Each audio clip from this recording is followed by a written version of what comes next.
డబ్బు మరియు ఫేమ్ కోసం అడ్డదారులు తొక్కితే దాని ఫలితం ఏదొక రోజు అనుభవించక తప్పదు అంటారు. ఈ మాట వెనుక మీనింగ్ కరెక్ట్గా నటి రమిత జీవితానికి సెట్ అవుతుందని చెప్పాలి.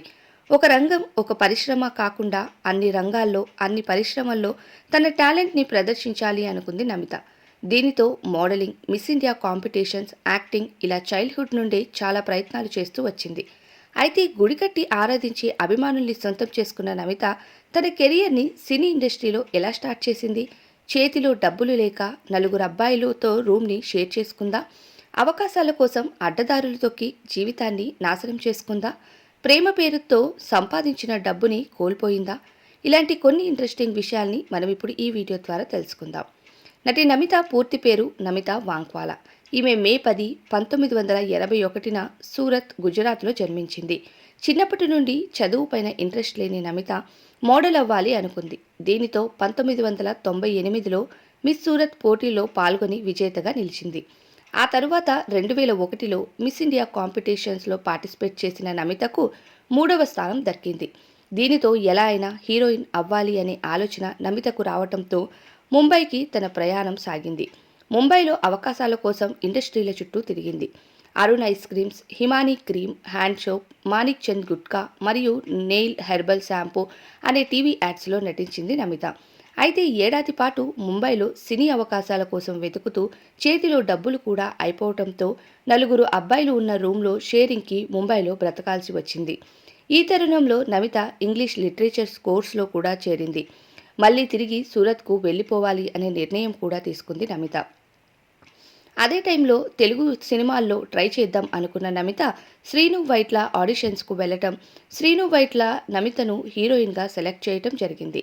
అలా 2002లో వచ్చిన సొంతం సినిమాకు హీరోయిన్గా సక్సెస్ వచ్చింది. ఈ సినిమా తరుణంలోనే నమితకు స్టార్ హీరో అయిన విక్టరీ వెంకటేష్ సరసన నటించే ఆఫర్ రావడంతో జెమిని అనే సినిమాలో కూడా నటించింది. కానీ ఈ సినిమా బాక్సాఫీస్ దగ్గర యావరేజ్ టాక్ తెచ్చుకోవడం జరిగింది.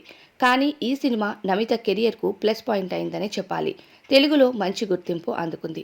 తరువాత రవితేజ, శ్రీకాంత్ వంటి హీరోస్తో నటించిన నమితకు తెలుగు కంటే తమిళ ఇండస్ట్రీ పైన ఇంట్రెస్ట్ ఉండటంతో అటు సినిమాలకు ఆఫర్స్ రాగానే తమిళ ఇండస్ట్రీకి జంప్ అయింది నమిత. అయితే నమితకు తెలుగు ఇండస్ట్రీ కంటే తమిళ ఇండస్ట్రీ చాలా ఇష్టమని చాలా ఇంటర్వ్యూస్లో చెప్పుకొచ్చింది. అయితే నమితకు తమిళ ఇండస్ట్రీ బాగా వర్కౌట్ అయిందని కూడా చెప్పాలి. ఖుష్బూ తర్వాత నటి నమితకే గుడి కట్టి ఆరాధించే అభిమానులు ఉన్నారు. అలా తమిళ ఇండస్ట్రీలో తన లుక్స్తో త్వరగా పాపులారిటీని సొంతం చేసుకుంది. శరత్ కుమార్, సత్యరాజ్, విజయకాంత్, అర్జున్, సుందర్ సి వంటి అగ్ర హీరోల సరసన నటించింది. అలా తమిళ్లో వరుస సినిమాల్లో నటించి మెప్పించారు నమిత గారు. ఇక తెలుగు, తమిళ్లో మంచి పాపులారిటీ సంపాదించుకున్నాక తను ఎంతో ప్రయత్నించిన బాలీవుడ్ సినీ ఆఫర్స్ నమితను వెతుక్కుంటూ వచ్చాయి. అదే లవ్ కీ చక్కర్ మేలో అనే సినిమాలో హీరో భరత్ కుమార్ సరసన నటించింది. అదే సమయంలో ఐ లవ్ యూ అనే మలయాళం సినిమాలో కూడా పనిచేసింది. అలానే మాయా అనే ఇంగ్లీష్ సినిమాలో కూడా నటించగా ఈ సినిమా 2008లో కామసూత్ర నైట్స్గా రిలీజ్ అయింది. 2002 నుండి 2008 వరకు బిజీగా తన నటనతో అలరించిన నమితకు 2009 నుండి ఆఫర్స్ తగ్గాయి. అలానే నటించిన కొన్ని సినిమాలు కూడా ఫ్లాప్ అవ్వటం, ఆమె బరువు పెరగడం కూడా జరిగింది. 2009లో జగన్మోహిని అనే హారర్ సినిమాలో నటించిన ఈ సినిమా బాక్సాఫీస్ దగ్గర బోల్తా కొట్టింది. ఇక అదే ఏడాది అంటే 2009లో లీసా అనే పాత్రలో ప్రభాస్ నటించిన బిల్లా సినిమాలో మోడ్రన్ లుక్స్లో కనిపించి మంచి క్రేజ్ తెచ్చుకుంది. అయితే ఆ సినిమా టైంలో ఒక ఏడాది పాటు హీరో ప్రభాస్తో లివింగ్ రిలేషన్లో ఉన్నట్టు ఫిలిం నగర్లో గుసగుసలు వినిపించాయట. 2009లో యంగ్ హీరో అయిన ప్రభాస్తో నమిత లివింగ్ రిలేషన్లో ఉంది అంటూ వార్తలు వచ్చినా నమిత ఎటువంటి స్పందన లేకుండా ఉండటానికి కారణం తనకు మరిన్ని సినిమాల అవకాశం వస్తాయని అంటూ అప్పట్లో చాలా చర్చలు జరిగాయట నమిత గారిపైన. కానీ నమిత కానీ ప్రభాస్ కానీ ఈ వార్తలపై స్పందించకుండా ఉన్నారట. అయితే 2006లో ఆమె నటించిన హిందీ చిత్రంలో హీరో భరత్ కుమార్తో ప్రేమలో పడటం, ఆ ప్రేమలో పూర్తిగా మునిగిన నమిత డబ్బును బాధ్యతను భరత్కు ఇవ్వటంతో తన సొంత ఖర్చులకు వాడుకొని భరత్ మొత్తం డబ్బుని మాయం చేశాడు. తరువాత సినిమాల అవకాశాల కోసం నమిత కొంతమందితో సాన్నిహిత్యంగా ఉండటంతో భరత్ ఇక నమితతో కావాలని బ్రేకప్ చేసుకున్నాడు. అలా విడిపోయాక నమిత తను సంపాదించిన డబ్బుని వెనక్కి ఇవ్వమంటూ భరత్ని అడగడంతో, నువ్వు ఖర్చు చేసిందంతా నీ డబ్బే, అంతా అయిపోయింది, ఇకేం మిగల్లేదు, ఇకపై నీకు నాకు సంబంధం లేదు అంటూ నమితను అడ్డంగా నడి రోడ్డుపైన వదిలేశాడు. అప్పుడు నమిత చాలా నెలలు డిప్రెషన్లోకి వెళ్ళి కెరియర్ను పాడు చేసుకుంది. భరత్ని మర్చిపోవటానికి నమిత పార్టీలు, పబ్బులు అని తిరగటం, తను ఉండే రెంటల్ హౌస్కి ఎవరిని పడితే వాళ్ళని తీసుకొచ్చి ఆ ఇంట్లో పార్టీలు పెట్టి న్యూసెన్స్ని క్రియేట్ చేస్తుందంటూ ఇతర అపార్ట్మెంట్స్ వాళ్ళు ఓనర్స్కి కంప్లైంట్ చేయడంతో వెంటనే ఆ రూమ్ని ఖాళీ చేయమన్నారు. ఇక అప్పటిలో ఈ గొడవ మీడియాకు ఎక్కిందని చెప్పాలి. ఇక ఓనరే స్వయంగా మీడియా ముందుకు వచ్చి ఇక నమిత గారు చేస్తున్న కొన్ని పనుల కోసం చెప్పడంతో నమిత ఆ ఇంటిని ఖాళీ చేసి మరో ఇంటికి వెళ్ళిపోయింది. అలా ఆ డిప్రెషన్ గొడవలతో మరింత బరువు పెరిగింది నమిత. తరువాత తెలుగులో బాలయ్యతో సింహ అనే సినిమాలో కూడా నటించింది. ఇక టోక్యో టీవీ వాళ్ళు భారతదేశంలో ఈమె అందమైన వ్యక్తిగా కూడా డిక్లేర్ చేశారు. 2016లో ఈమె రాజకీయాల్లోకి కూడా రావటానికి ప్రయత్నించారని చెప్పాలి. బీజేపీ పార్టీ వైపు తను మద్దతు పలికే వ్యక్తిగా ఉంటానంటూ 2016లో రాజకీయాల్లోకి రావటానికి ప్రయత్నించినా అది కూడా పెద్దగా వర్కౌట్ అవ్వలేదని చెప్పాలి. అయితే అప్పటికే సినీ ఇండస్ట్రీ నమితను మర్చిపోతున్నారు అనుకునే టైంలో తమిళ్ బిగ్ బాస్ సీజన్ 1కి వచ్చి తనకున్న ఇమేజ్ని మొత్తం డ్యామేజ్ చేసుకుందనే చెప్పాలి. అయితే ఆ షోలో నమిత ఏదేదో మాట్లాడటం, బిగ్ బాస్ అంటేనే రియాలిటీలో తన రియల్ లైఫ్లో ఎలా ఉంటుంది అని చూపించటమే.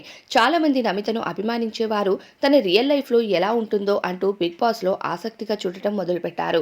కానీ నమిత మాట్లాడే పద్ధతి ఎవరికీ నచ్చలేదనే చెప్పాలి. తమిళ్ ప్రజలతో పాటు తనను అభిమానించి ఆరాధించే వాళ్ళు కూడా చాలామంది నమిత గారిపైన విమర్శలు కురిపించారనే చెప్పాలి. 2020 నుండి బుల్లితెరపై కొన్ని టీవీ షోస్లో జడ్జిగా కూడా వచ్చి అడపాదడపాగా కనిపిస్తూ జీవితాన్ని వెళ్లదీసుకొచ్చింది. ఇక తనకు వెండితెర ప్రయాణం ముగిసింది అనుకుని బుల్లితెరపై కూడా కొన్ని షోస్లో కనిపించినా బుల్లితెరపై కూడా తనను ఎవరూ ఆదరించలేదనే చెప్పాలి. బిగ్ బాస్ ద్వారా విమర్శల్ని ఎదుర్కోవటం, టీవీ షోస్ ద్వారా వచ్చిన పెద్దగా అవకాశాలు ఆమె త్రూగా ఏవీ రాకపోవడంతో ఇక బుల్లితెరపై జడ్జిగా కూడా తనను పీకేసి తన ప్లేస్లో మరొకరిని పెట్టడం మొదలుపెట్టేవారు.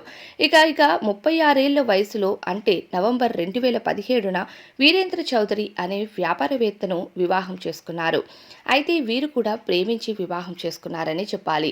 ఏదో ఒక సినిమా ద్వారా పరిచయమైన వీరేంద్ర గారు ఇక నమిత గారి బిహేవియర్ నచ్చటంతో, నమిత గారికి గతంలో జరిగిన పరిస్థితిని అంతా అర్థం చేసుకోవడంతో వీరిద్దరూ వివాహం చేసుకోవాలి అనుకున్నారు. అయితే నమిత కంటే తన భర్త చిన్నవారు కావటం ఆసక్తికరం. చిన్నవారైనా సరే ఇక నమితను ప్రేమించి వివాహం చేసుకోవాలి అనుకున్నాడు. 36 ఏళ్ల వయసున్న నమితకు మరేది దిక్కులేక సినీ ఇండస్ట్రీ, బుల్లితెర, వెండితెర అందరూ తనకి గుడ్ బై చెప్పడంతో ఇక ఫ్యామిలీ లైఫ్లో సెటిల్ అవ్వాలి అనుకున్నారు నమిత గారు. అలా తనను 36 ఏళ్ల వయసులో వీరేంద్ర చౌదరి గారిని వివాహం చేసుకుని సెటిల్ అయ్యారు. 2021లో ఆమె తల్లి కాబోతున్నట్టు అభిమానులకి తన ఇన్స్టాగ్రామ్ వేదిక ద్వారా తెలియజేశారు. 2022 అంటే ఆగస్టులో నమిత గారు ఇద్దరు కవల పిల్లలకు జన్మనిచ్చారు. అయితే ప్రస్తుతం నమిత పూర్తిగా సినీ ఇండస్ట్రీకి దూరంగా ఉంటూ హ్యాపీగా ఫ్యామిలీ లైఫ్ని లీడ్ చేస్తున్నారు. అనుకున్న ప్రతిదీ జరిగిపోతే అది జీవితం ఎలా అవుతుంది చెప్పండి? ఇది గైస్ నటి నమిత గారి జీవిత విశేషాలు. ఈ వీడియో మీకు నచ్చిందా? నచ్చితే మన వీడియోకి ఒక లైక్ చేయండి. ఇలాంటి మరిన్ని ఇంట్రెస్టింగ్ వీడియోస్ కోసం మన ఛానల్ని సబ్స్క్రైబ్ చేసుకోండి. Thank you so much for watching this video. Till the end.